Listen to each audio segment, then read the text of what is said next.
बिस्मिल्लाहिर्रहमानिर्रहीम। अस्सलामुअलैकुम नाज़रीन, मैं हूँ साकिब बशीर और मेरे साथ मौजूद हैं मतीउल्लाह जान MJ TV।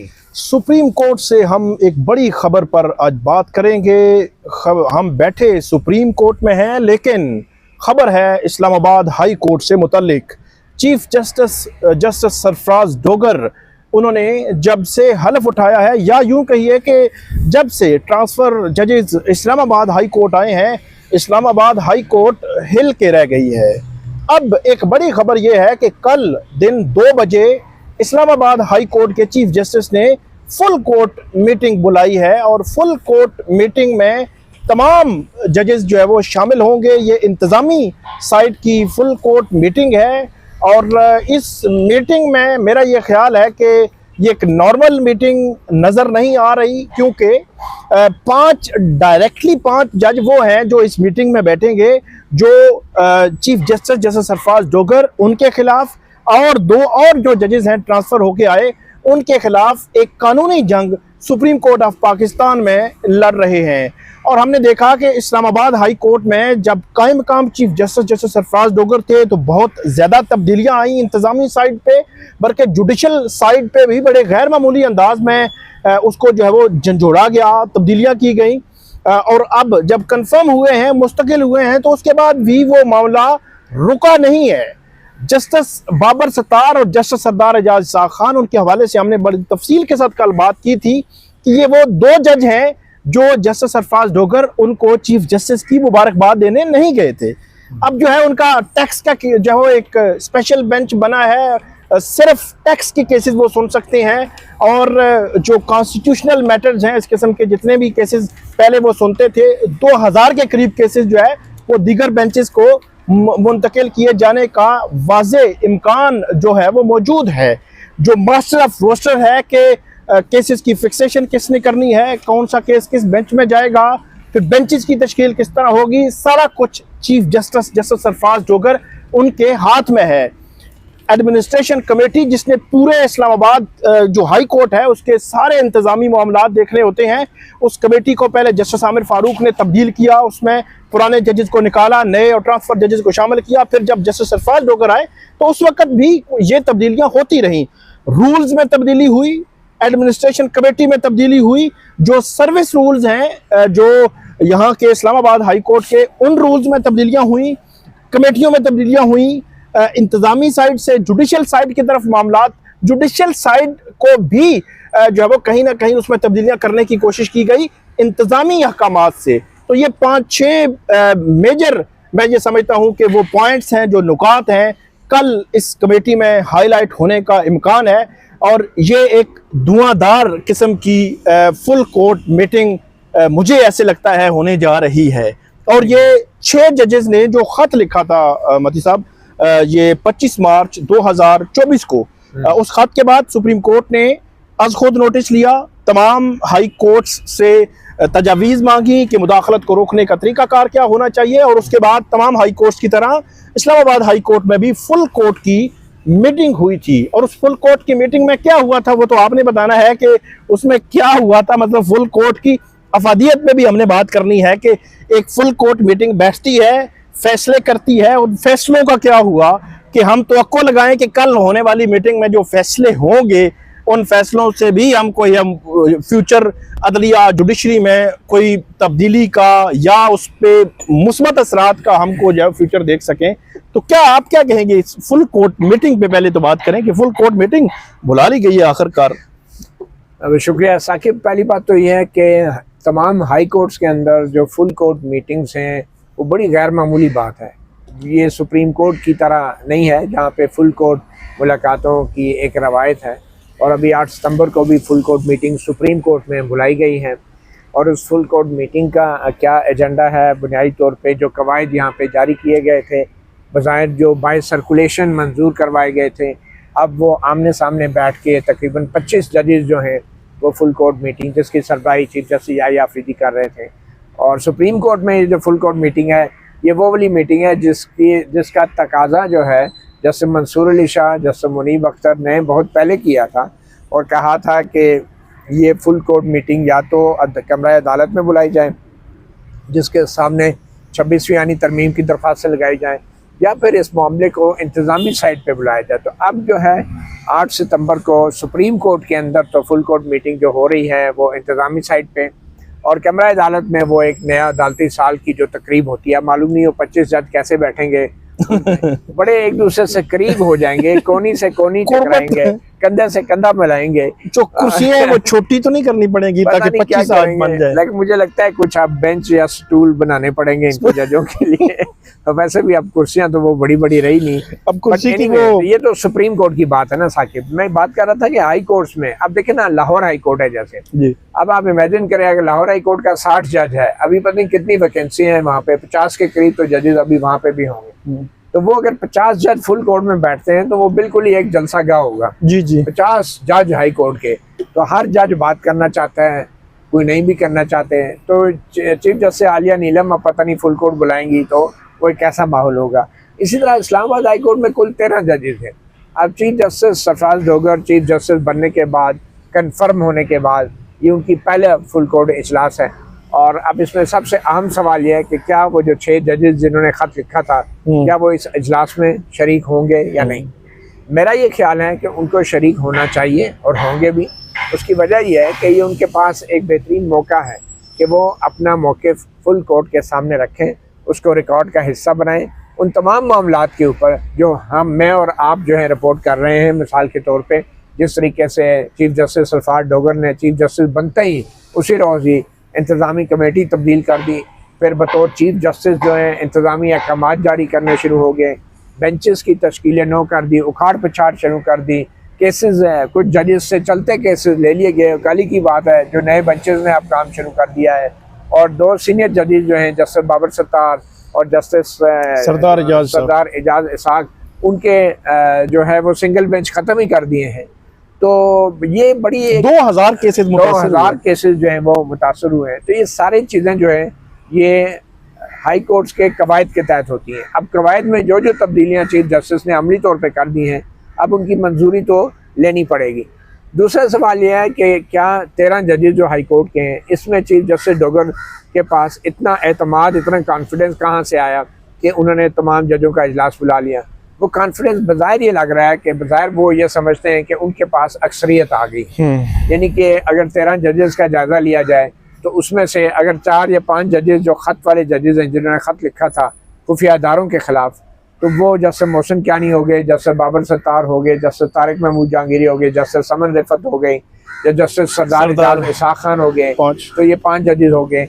छठे जज जस्टिस अरबाब ताहिर जो हैं वो ताहिर लाहौती, अब क्या कहें, इस रिस्क से मौत अच्छी, जिस रिस्क से आती हो परवाज़ में कोताही। लेकिन मुझे लगता है कि जस्टिस अरबाब ताहिर जो हैं वो परवाज़ कर गए हैं, और वो जो हैं अब वो सुप्रीम कोर्ट में भी वो उस केस में भी है, ट्रांसफ़र वाले केस में भी इनके साथ नहीं है, ट्रांसफ़र वाले केस में भी वो नहीं थे। तो बहरहाल अब 5 जजेस तो ये हैं, लेकिन मसला ये नहीं है कि कोई ग्रुप बनता है, मसला असूल के ऊपर है। अगर वो जज हैं तो अपना मौक़िफ़ जो भी रखेंगे कानून और आइन के मुताबिक रखेंगे। अब आपने शुरू में जो बात की थी कि इस्लामाबाद हाई कोर्ट का इससे पहले भी एक फुल कोर्ट इजलास हो चुका है, वो इजलास जो हुआ था वो चीफ जस्टिस आमिर फारूक के दौर में हुआ था। वो इजलास जो हुआ था वो सुप्रीम कोर्ट के हुक्म पर हुआ था इस्लामाबाद हाई कोर्ट का, जिसमें कहा गया था कि जो 6 जजों ने इल्ज़ामात लगाए हैं खुफिया इदारों की मुदाखलत के ऊपर, उन इल्ज़ामात से जो हालात नज़र आ रहे हैं, तो ऐसे अदलिया के अंदर मुदाखलत वाले जो हालात हैं, इसके सद्देबाब के लिए हमें कोई ज़ाब्ता अखलाक बनाना चाहिए, हमें कोई SOP बनाने चाहिए। तो सुप्रीम कोर्ट ने तमाम हाई कोर्ट्स को कहा था कि आप फुल कोर्ट का इजलास बुलाएं और कोई SOP तजवीज़ करें। SOP से मुराद ये है कि इस तरह खुफिया इदारे या कोई बैरूनी मुदाखलत होती है तो क्या करना चाहिए। तो आपको याद होगा कि लाहौर हाई कोर्ट से भी बड़े इंकशाफात हुए थे। तो वहाँ पे अब्बास साहब इंसदाद दहशतगर्दी के अदालत, उनके साथ जो खुफिया इदारों ने किया, और फिर दूसरे पेशावर हाई कोर्ट से भी ये इंकशाफात हुए थे कि ये तो एक अफगानिस्तान से कॉल्स आती हैं, अफगानिस्तान से उन्हें कॉल आती थी। तो इस्लामाबाद हाई कोर्ट की तरफ से जजेस की तरफ से जो ख़त के अलावा जो दोबारा जो फुल कोर्ट हुई थी उसके बाद, उसमें जो तजावीज़ थी वो मेरे सामने है। और ये 25 अप्रैल 2024 को एक ख़त के ज़रिए रजिस्ट्रार इस्लामाबाद हाई कोर्ट ने सुप्रीम कोर्ट के रजिस्ट्रार को ये कुछ तजावीज़ शेयर की थी कि इस्लामाबाद हाई कोर्ट जो उस वक्त तकरीबन 6 या 7 जजेस थे उस वक्त, उन्होंने इजलास किया है और उन्होंने जो तजवीज़ दी हैं वो ये थी। सबसे पहले तो जो तजवीज़ उन्होंने दी थी कि इंडिपेंडेंस ऑफ जुडिशरी जो है, वो अदलिया की जो आज़ादी है, वो एक आइनी तकाजा है, एक लाजमी है अदलिया की आज़ादी, जिसको हर रियासत का जो इदारा है उस पर लाजम है कि वो अदलिया की आज़ादी का एहतराम करे। और जो हालिया वाक़ात हैं, यानी कि जो जजेस ने ख़त में लिखे हैं, अब ये इस अज़म का इज़हार किया गया इस्लामाबाद हाई कोर्ट की फुल कोर्ट मीटिंग में 25 अप्रैल 2024 को इस अज़म का इज़हार किया गया कि एक निज़ाम ऐसा बनाया जाएगा कि जिसमें जो ज़िली अदलिया है, डिस्ट्रिक्ट जुडिशरी, वहाँ पे अगर किसी के ऊपर दबाव डालने की किसी ने कोशिश की है तो उसकी जो शिकायत है वो फौरी तौर पे वो मुतल्लिका ज़िली जज जो है उसको अगर कोई धमकी दी जाती है या उसके अदालती काम में मुदाखलत की जाती है तो वो इस्लामाबाद हाई कोर्ट को उसकी इतला करेगा, या फिर अपने मुतल्लिका जो डिस्ट्रिक्ट जज है यानी सेशन जज उसको इतला करेगा, या फिर वो इंस्पेक्शन जज जो है जो हाई कोर्ट में तैनात होते हैं वो उसको इतला करेगा। और फिर वो जो जज है मुतल्लिका, वो शिकायत जो है वो इन राइटिंग लिख के वो एडमिनिस्ट्रेशन कमेटी के सामने रखेगा, जो हाई कोर्ट की एडमिनिस्ट्रेशन कमेटी है। तो ये एक तजवीज़ थी जो इस्लामाबाद हाई कोर्ट से आई थी। और फिर उसके बाद कहा गया कि फिर मुनासिब इक़दाम लिए जाएंगे एडमिनिस्ट्रेशन कमेटी के फ़ैसलों के मुताबिक। और उसके लिए जो टाइमलाइन मुकर्रर की गई थी कि अगर किसी ज़िली जज को कोई धमकी लगाता है या कोई खुफिया अदारा मुदाखलत करता है तो 7 दिनों के अंदर वो ज़िली जज जो है अपने मुतल्लिका सेशन जज को या फिर एडमिनिस्ट्रेशन जो मॉनिटरिंग जज है, जो इंस्पेक्शन जज हाई कोर्ट का, उसको या फिर हाई कोर्ट को वो इन्फॉर्म करेगा। तो ये 7 दिनों की टाइमलाइन तजवीज़ की गई थी। और ये जो तजवीज़ मांगी थी सुप्रीम कोर्ट ने, 7 जजों का बेंच था, उनका ये ऑर्डर था। जी। वो बेंच दोबारा अभी तक बैठा नहीं है कि उन तजवीज़ पे भी कोई अमल हो जाता। पहली बात तो ये है कि जो 6 जजों ने खत लिखा था साकिब, उस पर इंक्वायरी होनी चाहिए थी। जी, कुछ भी नहीं हुआ, कुछ भी नहीं हुआ। वो तो आज खुद नोटिस लिया और अच्छा, वो फाइल पता नहीं कहाँ अच्छा, है। 2-3 और तजवीज़ें सिर्फ। दूसरी तजवीज़ जो दी गई थी वो कि ये जो एडमिनिस्ट्रेशन कमेटी हाई कोर्ट की जो भी डिसीजन लेगी, अगर जो शिकायत है वो किसी ऐसे शख्स के ख़िलाफ़ है जो सरकार का मुलाज़म है, जो रियासत का मुलाज़म है, तो फिर उसके लिए एक अलग निज़ाम तजवीज़ किया गया था। और जो आम शहरी है, आम आदमी है, उसके लिए अलग निज़ाम। मिसाल के तौर पे इस रजिस्ट्रार इस्लामाबाद हाई कोर्ट के लेटर के मुताबिक इस्लामाबाद हाई कोर्ट की फुल कोर्ट ने ये तजवीज़ किया है कि जहाँ पे जो शख्स रियासत का मुलाज़म नहीं है उसके ख़िलाफ़ जो है वो फौजदारी कार्रवाई की जाएगी, यानी कि तौहीन अदालत की कार्रवाई हो जाएगी या FIR काटी जाएगी। जी। किसी ने अगर धमकी दी है जज को या उस पर हमला किया या फिजिकल हुआ है। मगर जहाँ पे एक शख्स रियासत पाकिस्तान का मुलाजिम होगा जो सर्विस ऑफ पाकिस्तान में है, या फिर वो किसी सरकार के कंट्रोल में कोई ऑर्गेनाइजेशन है, कोई इदारा है, तो फिर जो एडमिनिस्ट्रेशन कमेटी है वो एडमिनिस्ट्रेशन कमेटी भी साकिब साहब जजों की है। तो उसके लिए तजवीज़ ये आई थी इस्लामाबाद हाई कोर्ट से कि वो एडमिनिस्ट्रेशन कमेटी जो है वो बाकायदा एक शिकायत तहरीर करेगी। उस शिकायत किसको लगाएगी? उस मुतल्लिका सरकारी इदारे के सरबराह को। ये मुझे साकिब साहब बड़ा मुझे अफसोस हुआ कि हाई कोर्ट ने इस तरह की बात की है कि जजेस जो हैं वो सरकारी महकमे के सरबराह को शिकायत लगाएंगे। जब वो शिकायत लगाएंगे तो फिर इसका मतलब है वो आइनी अदारा किधर गया, वो अदलिया की आज़ादी किधर गई? जब आइन ने उसको अख्तियार दिया है वो इस्तेमाल करने की बजाय, लेकिन अगर हाई कोर्ट के जजेस भी शिकायत लगाना शुरू हो जाएंगे तो फिर वो स्टेटस तो खत्म हो गया अदलिया का, फिर ट्राइकॉटमी ऑफ पावर किधर गई? आप जो है इस बात को तौहीन कह रहे हैं, आप ये कह रहे हैं कि अदलिया की आज़ादी कहाँ गई, लेकिन इन अल्फाज को भी तौहीन समझा गया। और उसके बदले उनको जो है वो अब जो वो क्या कहते हैं कि मिसाली सजा जो है वो दी जा रही है उन जजेस को जिन्होंने ये सजेस्ट किया था उनमें से। हालांकि बड़ी इनोसेंट तजवीज़ थी और मैं इससे एग्री नहीं करता कि हाई कोर्ट के जजेस अगर खुद शिकायती बन जाएंगे, मैं तो शिकायत ही लानी है। जारी बात है जब आप और कुछ नहीं कर सकते वे शिकायत ही लगाते हैं, तो मतलब हाई कोर्ट के जज भी एक शिकायत लिखेंगे सरकारी इदारे के सरबराह को, जिसको आइन के मुताबिक वो तलब कर सकते हैं अपनी अदालत में। अच्छा, अगली तजवीज़ ये थी कि जो इस्लामाबाद हाई कोर्ट है वो आइन के आर्टिकल 204(3) के तहत कवायद बनाएगी, ठीक है, रूल्स बनाएगी।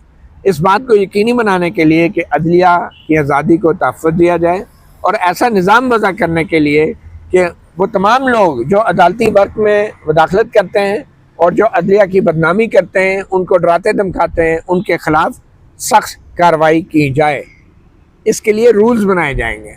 अब ये तजवीज़ तो आ गई फुल कोर्ट की। अब ये जो फुल कोर्ट मीटिंग अब साकिब कल हो रही है 2 बजे, आपने बताया, क्या फुल कोर्ट मीटिंग अपनी पिछली फुल कोर्ट मीटिंग के इन तजावीज़ पे गौर करेगी? मुझे तो नहीं लगता जस्टिस सरफराज डोगर इस तरफ आएंगे या उन्हें कोई परवाह भी है कि ये फुल कोर्ट के फैसले हैं, उन पर कितना अमल हुआ अभी तक, ये तो साकिब आप बताएंगे। बहरहाल आखिर में ये लिखा गया है कि हर अदालती अफसर के लिए, यानी जो हाई कोर्ट के जजेस हैं, उनके लिए ये लाजिम होगा कि वो अदालती काम में मुदाखलत का कोई भी अगर कोई वाक़या होता है या कोई उनको धमकी लगाता है तो वो फौरी तौर पे उसको अपने जो सुपीरियर है उसको रिपोर्ट करेंगे।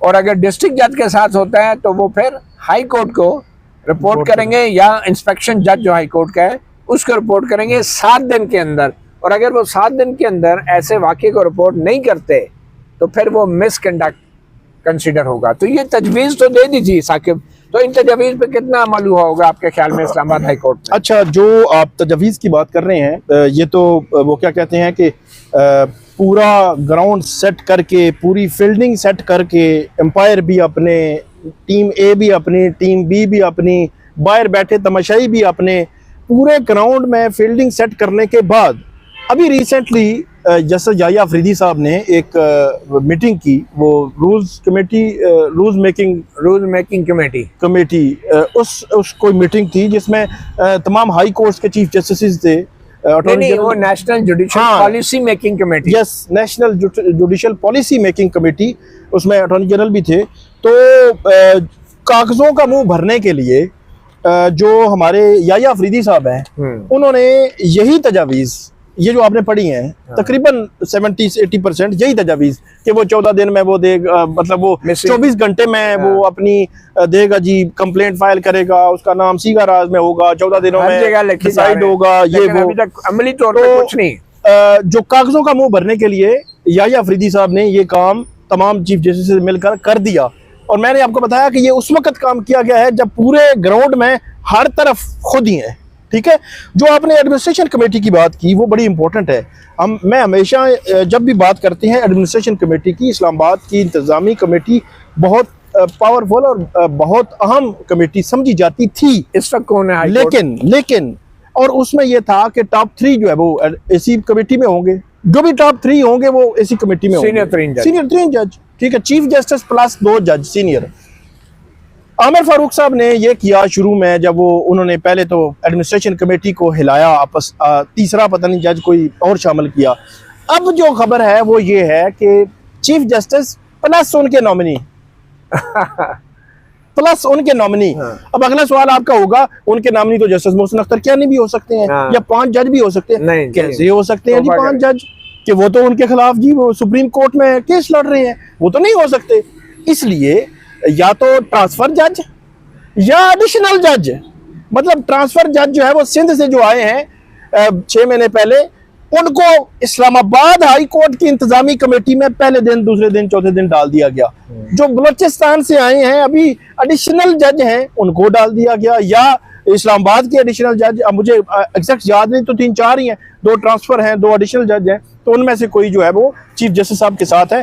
तो मैं आपको, जो मैंने आपको नक्शा खींचा ना कि पूरे ग्राउंड में टीम ए भी अपनी, बी भी अपनी, अंपायर भी अपने, ग्राउंड के बाहर तमाशाई भी अपने, सारा कुछ अपना। उसके बाद जो है उन्होंने ये अब कागजों में लिख दिया, और जो कमेटी है उस कमेटी में भी अपने लोग। अच्छा, ये जो आप जिनका जिक्र कर रहे हैं, ट्रांसफर जज हैं या जो भी नए अपॉइंट हुए हैं, तो इनके बारे में जस्टिस सरदार एजाज साहब खान ने एक ऑर्डर में जी एक टर्म कॉइन की थी, जी डिमोलिशन स्क्वाड। जी उन्होंने कहा था ये डिमोलिशन स्क्वाड लाया गया है और हाई कोर्ट को डिमोलिश करने के लिए। जी आपको क्या लगता है कि ये जो फुल कोर्ट की कल मीटिंग होने जा रही है, क्या इस डिमोलिशन स्क्वाड के हवाले से भी वहाँ पे बात हो सकती है? और पहले तो ये बताएं ना, आपकी क्या राय है ये जो जिन जजेस ने खत लिखा 6 या उनमें से बाद में जो सीनियरिटी जिन्हें चैलेंज की 5, इनको फुल कोर्ट मीटिंग में जाएंगे, जाना चाहिए क्या? मेरे पास इंफॉर्मेशन तो नहीं है, मेरी असेसमेंट है कि ये जाएंगे, जाएंगे, ज़रूर जाएंगे। उसकी वजह है मुख्तलिफ जो खतूत ये लिखते रहे हैं ना, उन खतूत में यही लिखते रहे हैं कि फुल कोर्ट आप बुलाएं, फुल कोर्ट में ये मामला रखा जाए, ये मामला भी रखा जाए, ये मामला भी रखा जाए। जो आपने बात की कि वो जो सरदार साहब ने वो हमें नई टर्म जो है वो बताई थी, तो सरदार साहब की नई टर्म बताने के बाद उनकी कोर्ट हम कल डिस्कस कर चुके हैं कि उनका जो कोर्ट रूम नंबर है या कोर्ट रूम है वो अमली तौर पर गैर मौसर हो चुका है, बंद हो गया। वो बंद हो चुका है, अदालतें बंद। अमली तौर पर बंद हो गया है। अब वो अगर मजीद इस पे बात करेंगे तो फिर हो सकता है मजीद भी उनको करना पड़े। कल की मीटिंग मेरे ख्याल में एक धुआंधार किस्म की मीटिंग होगी, और जो जजेस, ये 5 जजेस पहले तो ये मामला रख सकते हैं उस फुल कोर्ट के सामने कि हमारा एक लीगल एक बैटल चल रही है, कानूनी जंग चल रही है, और उसमें हमारा पर्सनल कोई क्लैश नहीं है, पर्सनल कोई इख्तलाफात नहीं है। Justice Dogar, justice Khadim Hussain Soomro, justice Asif Lahore Sindh या बलूचिस्तान से वो आए हैं, तो इनका पर्सनल तो कोई नहीं है ना, एक कानूनी आईनी एक जंग है उसमें चल रही है। तो हो सकता है ये मामला वहाँ पे रखा जाए कि जब हमारी एक कानूनी जंग चल रही है तो उसके स्कोर सेटल करने के लिए आप बिहाइंड द सीन जितने इख्तियारात हैं उनमें उनको काउंटर कर रहे हैं। उसकी एक मिसाल तो जस्टिस मोहसिन अख्तर कियानी को लें, सीनियर मोस्ट जज जिसने चीफ जस्टिस बनना था। सूरत हाल ये है कि छुट्टियों से पहले 6 हफ्ते और अब जो हफ्ता जा रहा है, जस्टिस मोहसिन अख्तर कियानी का डिवीजन बेंच ही नहीं है। जस्टिस मोहसिन अख्तर कियानी आते थे पहले भी कि 9:15 9:10 पे कोर्ट शुरू करते थे, 11:30 कोर्ट ख़त्म करनी है, चाय पी, फिर 12:15 डिवीजन बेंच शुरू करना है और 3 बजे तक रहना है। वो जो 12 से 3 का टाइम है ना, अब उसका जिम्मेदार कौन है कि जो जस्टिस मोहसिन अख्तर कियानी को डिवीजन बेंच ही नहीं करने दे रहा? नहीं, तो 12-3 के दौरान वो सिंगल बेंच के केसेस वो सुनते रहते हैं। हाँ। वो अब जो है वो 12-1 बजे तक भी सुनते रहते हैं उसको, मतलब सिंगल बेंच के केसेस। तो मेरे कहने का मकसद ये है कि ये जो चीज़ है ना, ये वहाँ पे उसके सामने रखी जाए। ये जो पॉइंट्स हमने गिनवाए हैं ये रखे जाएंगे। अल्टीमेटली इस पे एक मतलब सख्त गुफ्तगू होगी मेरा ख्याल है। अच्छा साकिब, मेरा ये ख्याल है कि कल बड़ा अच्छा मौका है कि जो इस्लामाबाद हाई कोर्ट के जजेस हैं वो इस बात को नोट करें और रिकॉर्ड पे लाएं कि इस्लामाबाद हाई कोर्ट के जजेस के बीच जो एक म्यूचुअल रिस्पेक्ट होनी चाहिए वो नहीं है, नंबर 1। नंबर 2, इवन के वर्किंग रिलेशनशिप भी नहीं है साकिब। जी आपने देखा होगा कि जो डिवीजन बेंच भी बनते हैं उनमें एक जज दूसरे जज के साथ बैठना गवारा नहीं करता, और अब इसीलिए पुराने जजों के डिवीजन बेंच बनते हैं, नए जजों के, तो एक जज दूसरे जज के साथ जहां बैठना गवारा नहीं कर रहे, तो वो किस किस्म की कोर्ट है और किस किस्म का उस हाई कोर्ट का चीफ जस्टिस है कि जो अपने जजेस को इकट्ठा भी नहीं कर सकता। और उसकी सबसे बड़ी वजह वो खुद है, खुद चीफ जस्टिस है कि जो 4थे नंबर से आके लाहौर हाई कोर्ट में इधर आके चीफ जस्टिस, वो तो कहते हैं ना हमें सुप्रीम कोर्ट ने स्टैंप लगाई है, वोट भी मिल गए। बहरहाल अभी भी आप देखते हैं कि ये जज जो हैं इनकी वर्किंग रिलेशनशिप भी नहीं है। अच्छा, इसके बाद देखें, वर्किंग रिलेशनशिप को तो छोड़ें, चलें, एक दूसरे के साथ बातचीत भी नहीं है। कई ऐसे जजेस हैं जो बातचीत भी नहीं करते। आपने ही बताया था अपने व्लॉग में कि शायद जैसे मोहसिन अख्तर कियानी और एक और जज से शायद जो गए थे चैम्बर में मुबारक उसको चीफ जस्टिस सरफराज डोगर को मिलने के लिए और ये कन्वे करने के लिए कि आप ठीक है, जो सुप्रीम कोर्ट का फैसला आ गया, हमें अब एक वर्किंग रिलेशनशिप होनी चाहिए। लेकिन उसके बाद जस्टिस सरफराज डोगर ने क्या किया? उनके जस्टिस कियानी का डीबी खत्म कर दिया, जस्टिस बाबर सत्तार और सरदार एजाज शाह खान जो है सिंगल बेंच खत्म कर दिया। और आप ये देखेंगे जजेस से केसेस छीन लिए। ये किस किस्म की वर्किंग रिलेशनशिप और पर्सनल रिलेशनशिप है? This Islamabad high court is heading for a disaster. और ये वो हाई कोर्ट है कि जहाँ पे एक जज ने इतना संगीन एक मसला पॉइंट आउट किया कि यहाँ पे नए जो ट्रांसफर जजेस हैं उनका अमला पैसे मांग रहा है और उसकी सीसीटीवी फुटेज भी मौजूद है। तो उसके बाद क्या हुआ? सीसीटीवी कैमरे हटा दिए गए, एक कोई इंक्वायरी कमेटी बनाई गई, उसकी रिपोर्ट मांगी गई और आज तक वो रिपोर्ट पब्लिक नहीं हुई और पता ही नहीं है किसी को इस इस्लामाबाद। हालांकि ये रिपोर्ट पब्लिक कर देनी चाहिए थी कि अगर कोई आइडेंटिफाई हुआ है, किसी के खिलाफ कार्रवाई हुई है, किसी को वापस भेजा गया है, तो वो पता चलता कि ये कार्रवाई हुई है और आज के बाद ये स्ट्रिक्ट एसओपीज हैं, इन एसओपीज के बाहर नहीं जाएंगे। लेकिन कैमरा उतारना जो है वो मेरे ख्याल में उसने सवालात छोड़े तो मेरे ख्याल में ये बड़ा अच्छा मौका है कि अगर फुल कोर्ट का इजलास हो रहा है, तमाम जजेस को उसमें शरीक होना चाहिए, मगर इस सबसे सीरियस मसले को डिस्कस करना चाहिए कि ये कैसी अदालत है कि जिसमें जजेस जो हैं एक दूसरे से बात करने के रवादार नहीं, एक दूसरे के साथ बेंच पे बैठने के रवादार नहीं, एक दूसरे को जानने की कोशिश नहीं कर रहे, और चीफ जस्टिस सरफराज डोगर जो हैं चलते केसेस जो हैं उन जजेस से छीन रहे हैं और अपने मर्जी के बेंचेस के सामने लगाए जा रहे हैं। जैसा मैं पहले भी कह चुका हूँ, हालत ये हो गई है, पहले लोग कहते थे कि वकील करो, फिर लोगों ने कहा जज कर लो, फिर अब लोग कहते हैं बस चीफ जस्टिस को कर लो, तो जो सा केस है जिस बेंच के सामने लगाना है वो इधर से उठा के उधर लगा। ये मतलब ये जो तासुर है, ये तासुर जो होता है ना किसी भी इदारे के, खासतौर पर अदालतों के हवाले से, जजेस के हवाले से, चीफ जस्टिस के हवाले से, ये तासुर जो है कि इंसाफ बिक रहा है इस लेवल पर, ये तासुर भी नहीं होना चाहिए। मतलब ये बहुत खतरनाक चीज है कि ये तासुर कायम हो जाए कि फलां कर लें और फलां कर लें और फलां बेंच से केस फलां में निकलवा लें और अपना फलां बेंच में केस लगवा लें, पुराने जजेस में नए जजेस के सामने लगवा लें। ये जो तासुर है ना, ये तबाह कर देगा इदारे को। जो जजेस हैं उनको भी, तमाम जजेस को ये सोचना चाहिए, इस्लामाबाद हाई कोर्ट के चीफ जस्टिस जो है उनको भी देखना चाहिए कि वो चीफ जस्टिस बने हैं, अब वो ऐसा को फ्रेंडली माहौल दें। और फ्रेंडली माहौल तभी मिलेगा कि जब आप फेयर तरीके से चीज़ें सारी चलाएं, फेयर तरीके से आगे बढ़ाएं। इख्तलाफात भी होते हैं। अब जुडिशल साइड पे ये तो नहीं हो सकता कि चीफ जस्टिस ये चाहे कि इस केस में ये होना चाहिए और ये नहीं होना चाहिए।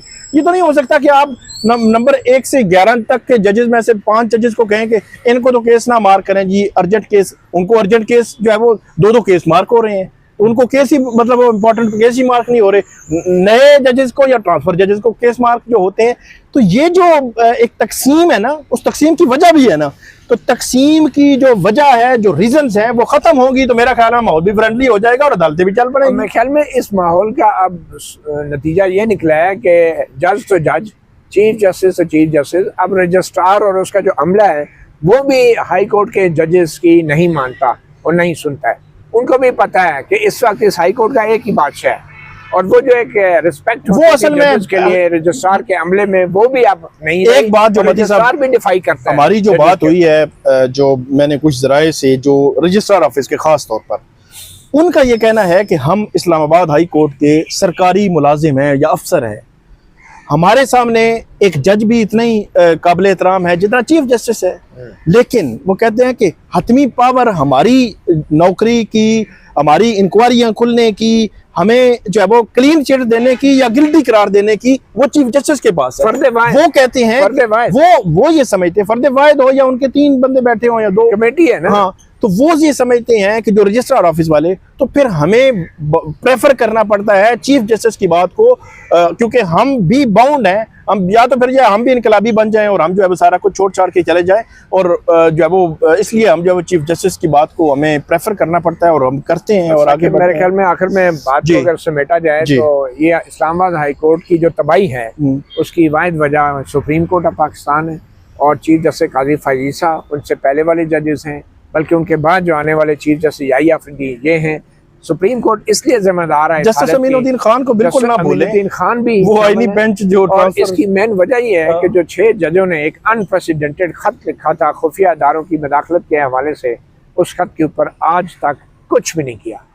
काजी फाइसा भी बुज़दिलाना अपनी कार्रवाइयाँ करते रहे, शोशा करते रहे, दिखावा करते रहे, और इस वक्त भी जो सूरत हाल है, कभी जुडिशल काउंसिल में वो डिस्कस हो जाता है, कभी जुडिशल पॉलिसी कमेटी में डिस्कस हो जाता है, और वो जो सो मोटो बेंच बना था 7 जजों का, वो अप्रैल के बाद आज तक वो बेंच लगा ही नहीं है। अच्छा, वो लगा भी नहीं रहे, फैसला ही नहीं कर रहा, लगा भी नहीं रहे और ट्रांसफर जजेस में बात भी नहीं करने दे रहे। मतलब अंदाजा लगाएं, या तो आईनी बेंच जो है वो मोहम्मद अली मजहर साहब का, उन्होंने बात करना ही नहीं, उन्होंने कहा नहीं वो तो पेंडिंग है, वो पेंडिंग है तो उसको लगाएं। अच्छा, लगा भी नहीं रहे, बात भी नहीं करने दे रहे। बहरहाल ये बड़ी ही अफसोसनाक सूरत हाल है, और कल की जो इस्लामाबाद हाई कोर्ट की फुल कोर्ट मीटिंग है साकिब, आई थिंक कल सूरत हाल मजीद वाज़ेह हो जाएगी। मज़ीद आपको जो है वो कल हम अपडेट करेंगे कि फुल कोर्ट मीटिंग में क्या फ़ैसले हुए हैं, क्या माहौल रहा है और फ्यूचर क्या बनने जा रहा है इस्लामाबाद हाई कोर्ट का। आप हमें इस वीडियो पे अपडेट कीजिएगा। मुझे और मतीउल्लाह जान MJ TV,